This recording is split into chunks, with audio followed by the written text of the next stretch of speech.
শ্রেয়সী চ্যাটার্জি। আমার ঠাম্মার নাম ভগবতী চ্যাটার্জি। আমরা শিউরি গোবরা থেকে এসেছি। আমাদের বীরভূম ডিস্ট্রিক্টে বাড়ি।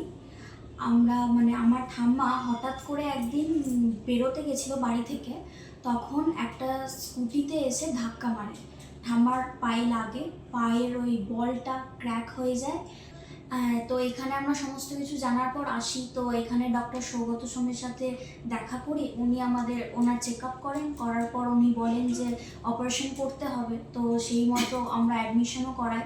এখানকার এত ভালো যে কি বলবো, এত ভালো ফেসিলিটি যে এখানে অপারেশন করার পর 2 সপ্তাহের মধ্যে আমার ঠাম্মা হাঁটতে পারে। যেখানে পাটা যখন ভেঙে যায় তখন ঠাম্মা হাঁটা চলা তো বাদই দিলাম, বিছানা থেকে উঠতেই পারছিল না। কিন্তু আমার ঠাম্মা এখানে অপারেশন হওয়ার পর 2 সপ্তাহের মধ্যে হাঁটা হাত ছেড়ে হাঁটতে পারছে, কোনো কিছু ধরার দরকার পড়ছে না। তো thank you Vivekananda hospital, thank you doctor Saugata Som স্যারকে। বাস আর কি বলবো। আর ঠাম্মা তুমি এখন কেমন আছো সেটা বলো। ভালো আছি।